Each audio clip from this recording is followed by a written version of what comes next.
Isang malaking dagok sa Gilas Pilipinas, Brazil head coach binalaan ng kanyang mga players respeto sa gilas ng mga top-ranked team sa mundo. Ibang level na, yan ang pag-uusapan natin for today's video.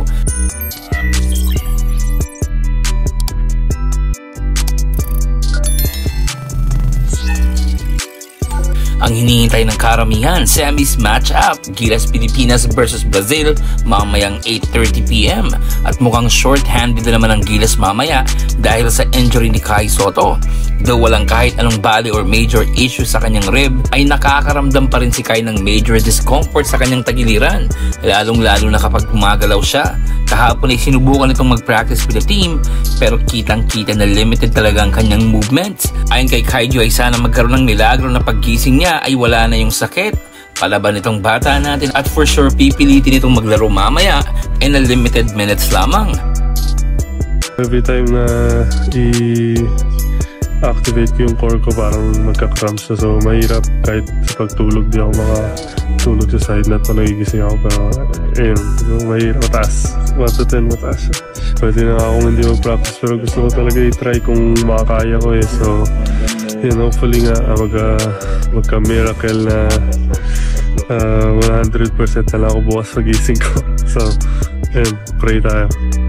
Once in a lifetime experience ito para sa bansa dahil itong unang beses na nakapasok tayo sa semis ng kahit anong qualifiers na sinalihan natin.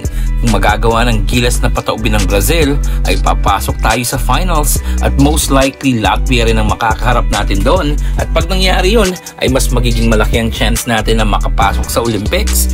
Binalaan naman ni Brazil head coach Petrovic ang kanyang mga players ahead of their matchup mamaya with Gilas. Sabi ni coach sa isang interview ay very technical ang Pilipinas at may mga magagaling tayong players. Meron din tayong mga players na naglalaro ng 30 plus minutes every game, kaya mahihirapan talaga sila.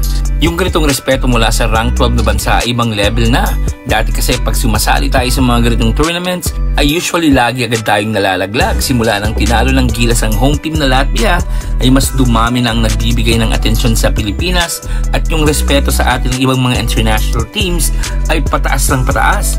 Kahit nga ang head coach ng Latvia na number 6 sa mundo at isa sa pinakamagaling na head coach tactician ay na-out-coach ni Tim Coe noong Game 1. Nagpapatunay lang ito na malayo na ang narating ng programa na ito ni Coach Tim, considering na sinimulan niyang hawakan ng Gilas last Asian Games kung saan nakuha nila ang gintong medalya. Tapos ngayon ay puro European teams ang pinapahirapan natin. Very exciting ang mga mangyayari pa sa ating Gilas in the future at ito na ang klase ng team na hinahangad ng maraming basketball fans sa Pilipinas. Tapos na rin tayo sa learning experience.